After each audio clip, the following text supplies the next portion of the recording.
Hello, and welcome to week 12, our final week for high school mythology.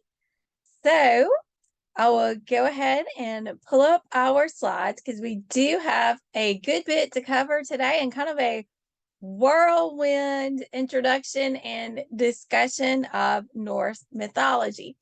Now, I know that this slide says week 11, and this is week 12, our final week of the Flex mythology for high school class, but I use the same slides in my live version of high school mythology, and we do the intro in week 11.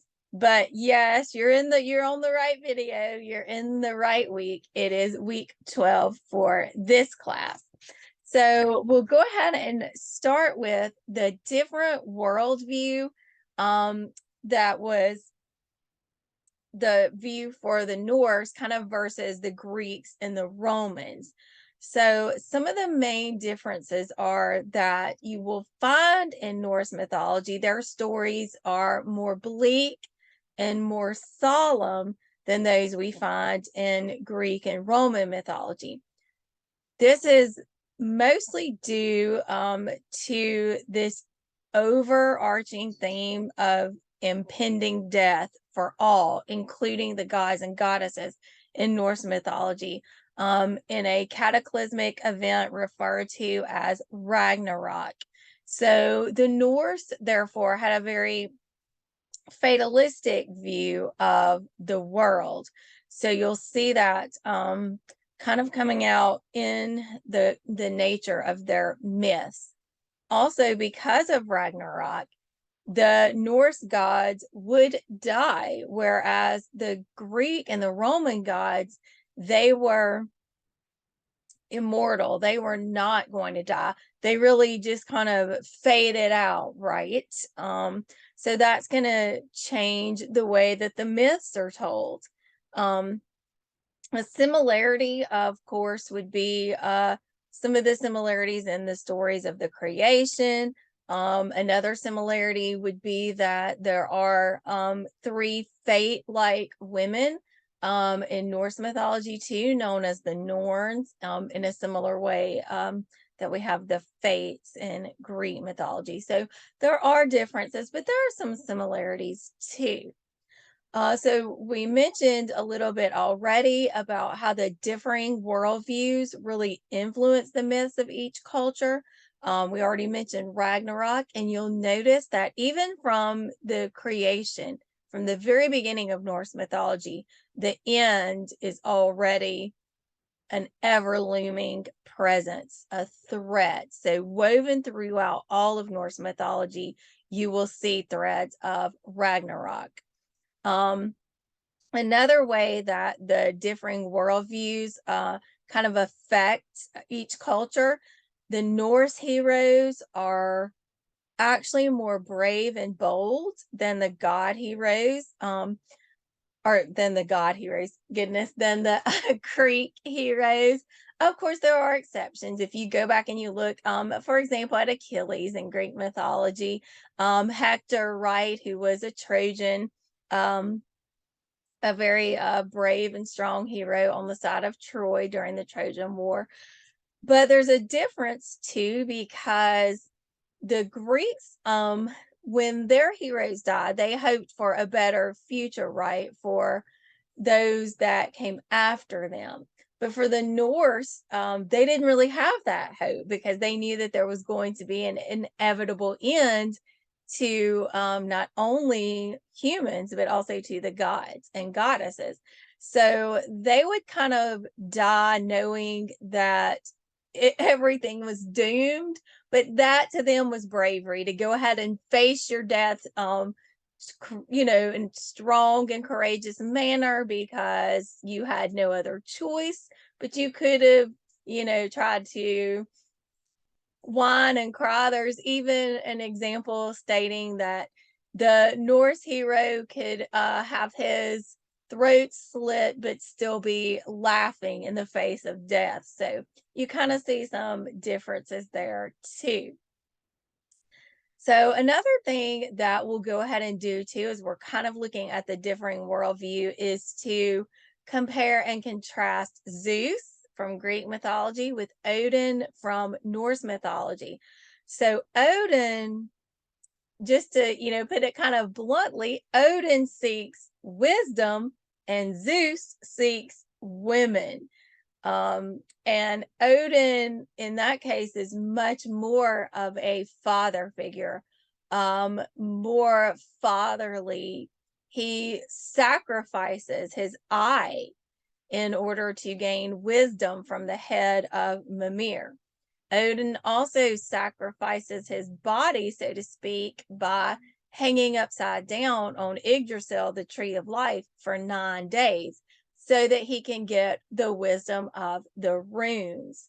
So here is one depiction down here of the different runes. And so you may kind of look down and refer to that. Um, it's fitting that my cat would jump up and join us today. My cat is named Prayer. So he must know that we're talking about Norse mythology today. So that was Freyr, the cat, not Freyr, the god. Although don't tell him that because he wouldn't believe you. But at any rate, there was also the similarities in some of the myths, as we mentioned already, creation stories, the Norns and the Fates, also in examples of what is known as a resurrection or rebirth archetype.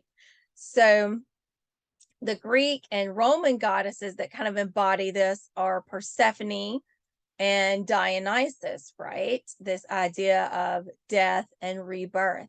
Well, we see a similar archetype in Balder in Norse mythology, and we'll get more deeply into his story in just a minute, but he is an example of a resurrection or rebirth archetype. So I want to go back now and talk about the heroic deaths. The bravest of all warriors would be taken by the Valkyries to Valhalla. Valhalla was Odin's Hall of Warriors. The Folkvanir, that was another hall of warriors that belonged to Freya. So some of the warriors would go there when they died. The Norse mythology that we do have, our main sources are the Elder Edda, which is always, or not always, sometimes referred to also as the Poetic Edda. And then we have the Younger Edda, which is referred to as the Prose Edda. So we get our myths from these two, and also something called the Volsunga, which we'll talk about in a little while too. So this I will show us briefly. We'll go to the Codex Regius, which is the Elder Edda, the primary manuscript of the Poetic or the Elder Edda. So I'll pull it up just a minute so you can kind of see some of the writing. And I just think it's interesting to show this to you all so you can see some of the earliest discoveries of Norse mythology. So we will go back now to our regular slides. So you'll also see the influence of harsh, cold winters on Norse mythology, because these stories, of course, are being told in the Scandinavian region. So they would have very harsh, cold winters. Some of the regions, of course, would have the extended almost 24 hours of darkness during certain parts of the year. So there was fear wrapped up in that, right? This fear of the dark. And then if you're thinking about ancient time too, when people had to make sure they'd stocked up enough food to last them through the winter, right? Because they couldn't just run out to their grocery store and get what they needed, obviously. So they would also have a fear of starving during the winter. And then also connected to this too is the winter solstice and Yule. And of course, winter solstice being the first day of winter and the day in which there is the longest amount of darkness and the least amount of daylight hours. So they also had this fear of the sun never returning, right? What if it stays this dark and cold forever? So a lot of the, kind of darker side of their myths, and the reason that they do have these harsher myths kind of reflects the climate in which they lived. This also makes, in many ways, their stories more powerful than those of the Greek and Romans. They have more of a human element. Some cases, you may even think about how the fact that the gods and goddesses could die made them more relatable to humans. So that could also make their stories more powerful. So we'll go ahead to talk now. Let's see, we've covered, just want to kind of glance in to make sure we looked at or covered everything on the slide here. So we'll go ahead to the next one. So we've mentioned already that there is an inevitable end to the timeline of the Norse gods and goddesses, and that will end with Ragnarok. So we'll talk a bit now about Ragnarok and some of the signs that it was coming closer. Odin always knew that Ragnarok would happen. He knew that he could not stop it. However, what he did try to do was to prolong it for as long as he could, to put it off, keep it from happening. But when it starts to get very close, there are signs that people would look for. First of all, there are 3 long winters in a row that are extremely harsh. This is known as Fimble winter. The people begin to starve because of how long the winter is going on. As they begin to starve, they begin to fight, they begin to kill one another. Civilization crumbles. Then you have the mythical wolves of Hades and Skull. One of them swallows the sun, the other one swallows the moon. There are great earthquakes that break the bonds of Loki, who's been imprisoned at this time, and his son Fenrir the wolf, who's also been imprisoned and bound. Their chains break, and they go along with the giants and others in the realms of hell to go and fight the gods and goddesses. And you have 3 roosters that crow. They wake up the giants. They wake up the warriors in Valhalla and those who dwell in hell. So as we mentioned, you've got the different regions coming to this final battle, Ragnarok. You have the sea serpent, also a child of Loki, Jormungand. He heads to the battle. You have the giants, Loki and his army, that are coming to Asgard, where Ragnarok will take place in the realm of the gods and goddesses. Heimdall is on the Rainbow Bridge, where he stands guard. However, the bridge collapses and Heimdall and Loki battle one another. And during the battle, they kill each other. Then you have Thor, the mighty Thor, battles the sea serpent Jormungand. Thor is able to kill Jormungand. However, Jormungand, as he's dying, spits out his venom and his venom goes all over Thor, and the mighty Thor dies. So both the Thor and Jormungand kill each other. Then you have Fenrir, the wolf that we mentioned, a child of Loki. He fights Odin, and Fenrir kills Odin. However, Vidar is a god who has been collecting all the shoes, yes, shoes, of the gods, and he has made this giant shoe, which he sticks into the mouth of the wolf Fenrir and snaps his jaw. So Fenrir dies. Then Surtur, and I guess this is why my cat Freyr left. He didn't want to hear this part. The giant Surtur kills Freyr and then uses his flaming sword to set all of the worlds on fire. And almost everyone dies. Notice I said almost. Odin's sons, one Vidar, the one with the shoe, and Vali. We'll talk about Vali in a minute when we talk about the story of Balder. Vali survives. Thor has two sons that survive Ragnarok, Magni and Modi.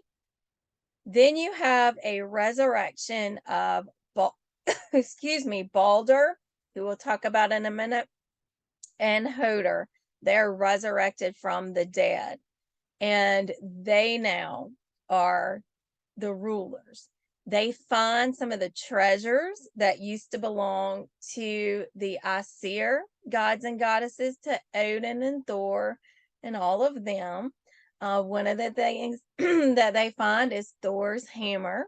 Another thing that they find is a chessboard where the pieces are in the shapes of the old gods and goddesses. So that way they can continue to remember and tell the stories of the Aesir gods and goddesses. So we'll skip on down a little bit. We've mentioned already Valhalla and the Valkyries and Folkvanir. And we'll kind of talk now about Balder's story. So Balder is known as the shining and beautiful and most beloved of all the Norse gods and goddesses. However, for this reason, Loki envies Balder and really is trying to figure out a way to get rid of Balder.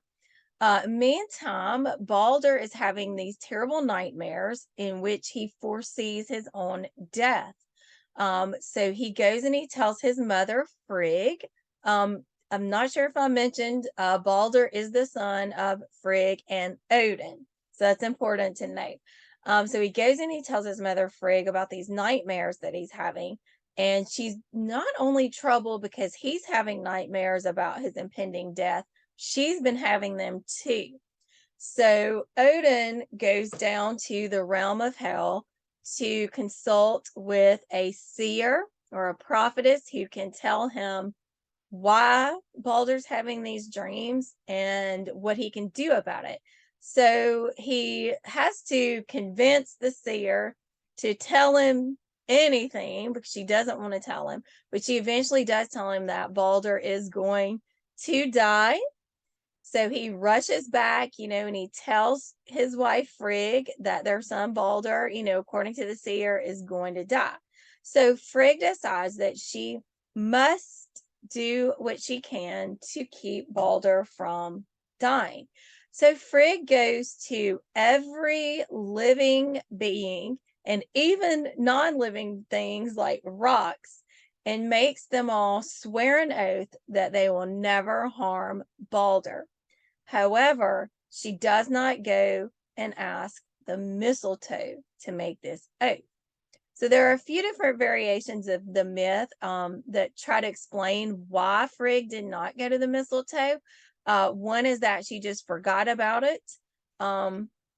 Another one is that she felt like the mistletoe was harmless and couldn't really do anything to hurt Balder. And there's another one that states where she pretty much just says, well, the mistletoe is so young and so new, it doesn't even know how to swear an oath. It's not old enough to understand how to swear an oath, so I'm not going to worry about it.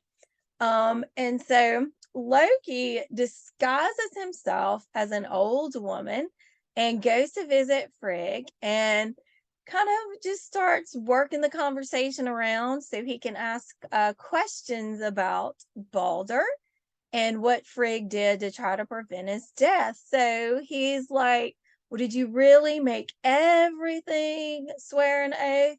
And then she tells him, well, everything, but not the mistletoe. So Loki, disguised as the old woman, of course, takes in this information and then leaves and begins to hatch a plot to get rid of Balder.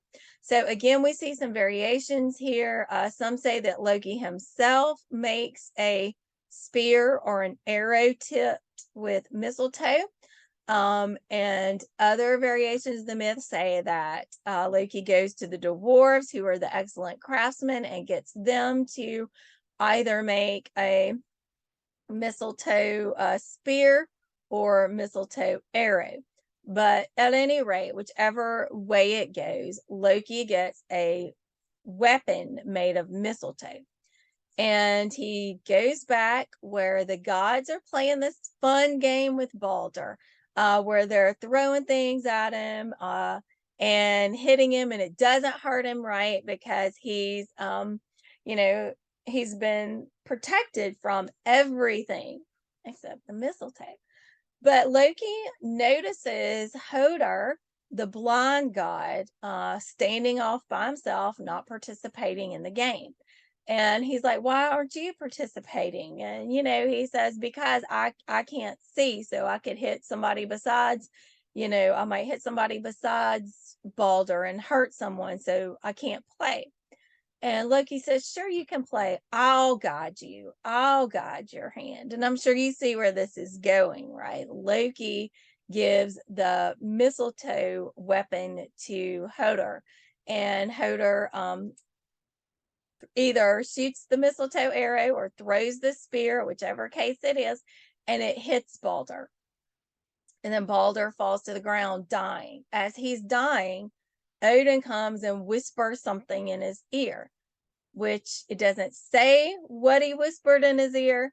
But when we see, of course, as we've mentioned already, that Balder is resurrected after Ragnarok, then we see Odin was probably whispering something, of course, like this won't be the end for you. You have something greater ahead, something like that. But Balder, of course, dies, and Odin is infuriated. In a very cruel twist of fate, he blames Hodor, even though Hodor was blind and his hand was guided by Loki, because Hodor is the one technically who threw the weapon. Odin goes out quickly and has a child with a giantess. This is the son Vali, who we mentioned earlier, who survives after Ragnarok.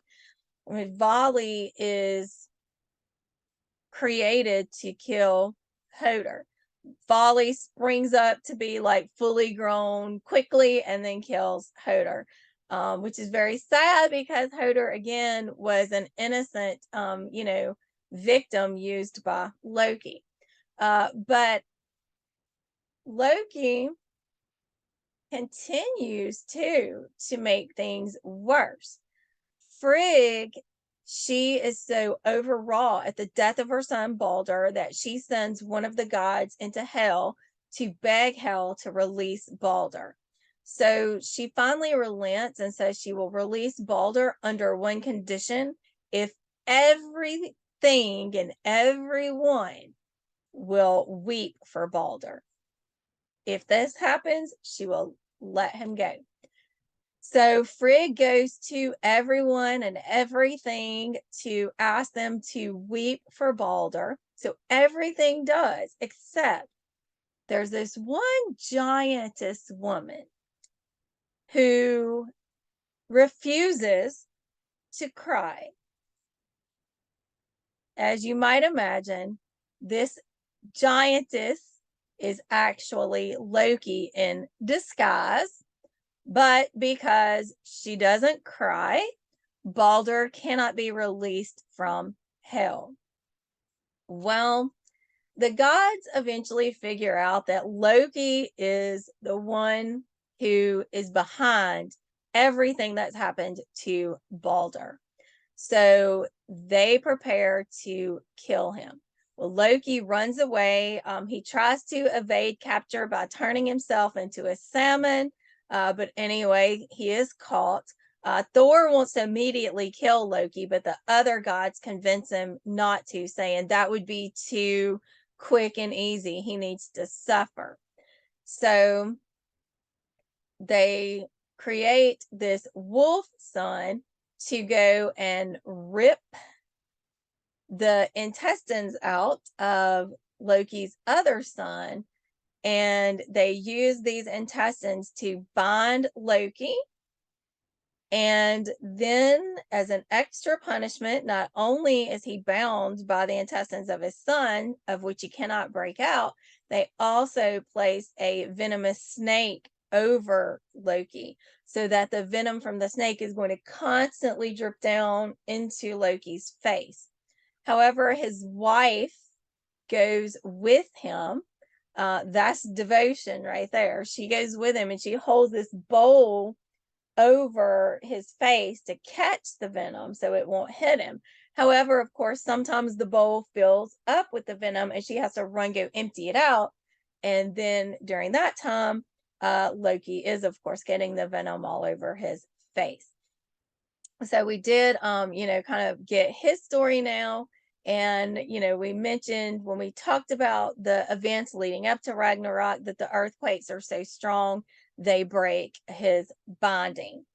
So I'm just kind of going on the list here to make sure that we cover all of these points.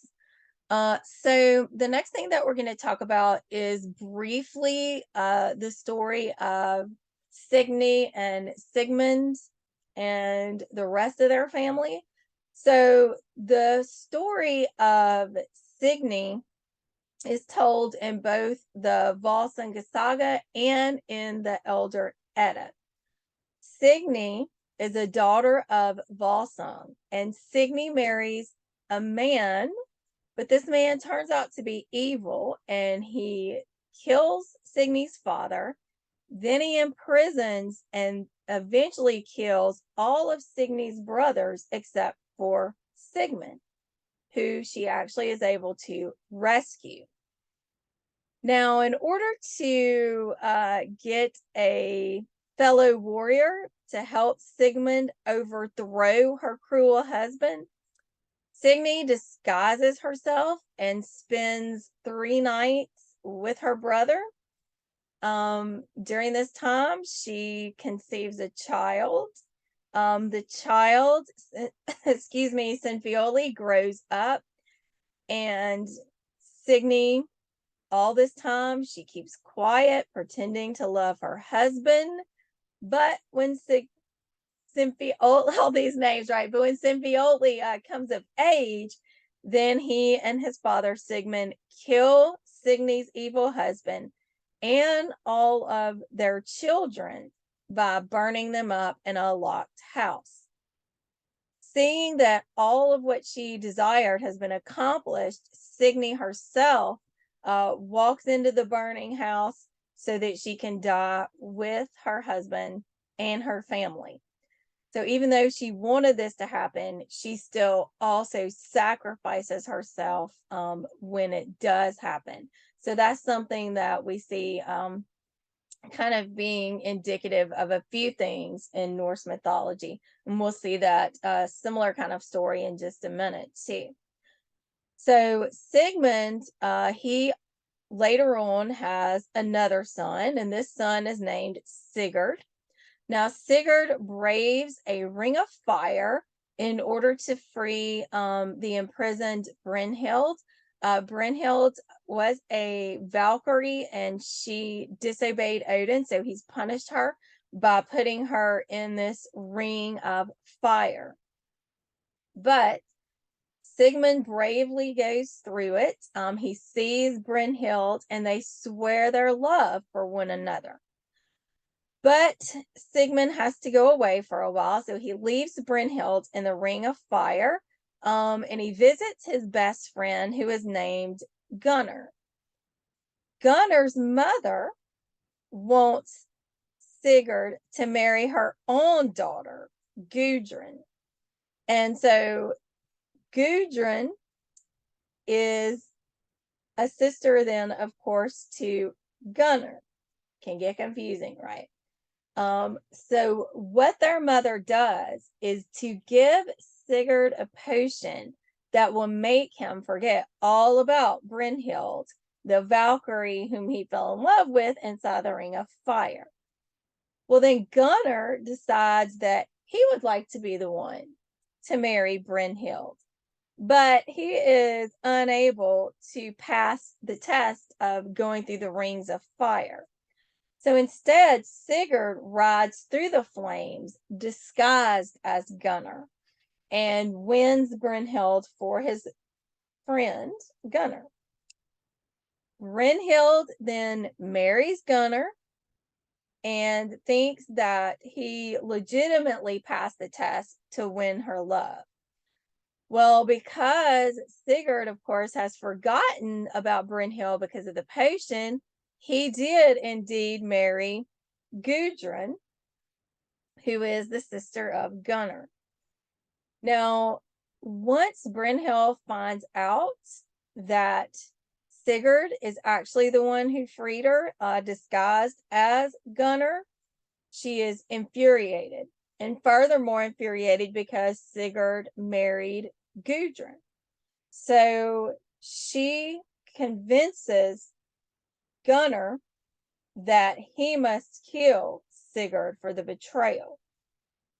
And Gunnar refuses to do so, but instead gets his younger brother to do his dirty work. So his younger brother kills Sigurd.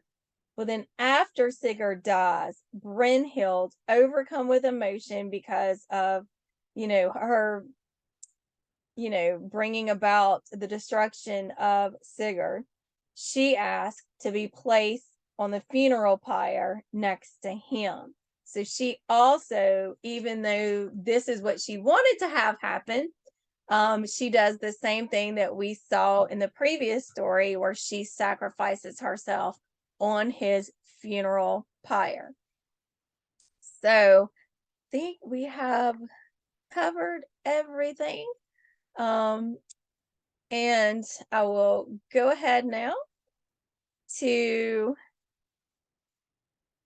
tell you thank you all. It's been great getting to have discussions with you on the classroom page. And I want to remind you also that you will have your essay or poem, whichever you chose, that will be due in a couple of weeks. So I'll give you some time for that. You can message that to me when you have it done. If you have questions, please ask on the classroom page. The specific due dates for your work will be posted on the classroom page, as of course due dates will change depending on at what time you're taking this particular flex course. So thank you all, and I hope to have you in some more classes. Bye.